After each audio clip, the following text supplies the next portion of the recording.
ঝালমুড়ি মাখবো। আজকে সারাদিন বৃষ্টি হচ্ছে, সকাল থেকেই বৃষ্টি হচ্ছে, এখন একটু থেমেছে সন্ধেবেলা।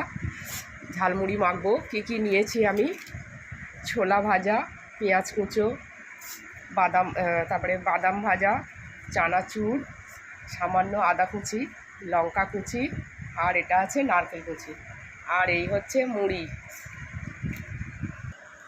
এবারে আমি একে একে এর মধ্যে সব দিয়ে দেবো, সমস্ত সব জিনিস দিয়ে দিচ্ছি।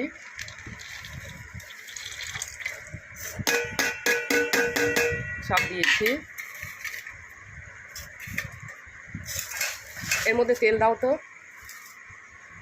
তেল দাও, সর্ষে তেল দিলাম অল্প করে, ব্যাস আর না। এবার একটু বিট নুন দাও এর মধ্যে, অল্প করে বিট নুন, সামান্য, ব্যাস ব্যাস আর নয়। আজকে ঝালমুড়িটা কীরকম হচ্ছে বলো, কীরকম হচ্ছে বলো ঝালমুড়িটা? আর তার সঙ্গে দুধের চা, খাবারটা কেমন হবে বলো? বর্ষাকালে দারুণ জমবে। জমবে তো? সময় আচ্ছা ঠিক আছে। হ্যাঁ, এই যে সব কিছু দিয়ে মাখলাম ঝালমুড়ি, দারুণ টেস্ট হচ্ছে। দেখি, দাঁড়া খেয়ে দেখো, দেখি কেমন হয়েছে। খেয়ে দেখো। অসাধারণ, দারুণ হয়েছে। দারুণ হয়েছে। আচ্ছা ঠিক আছে।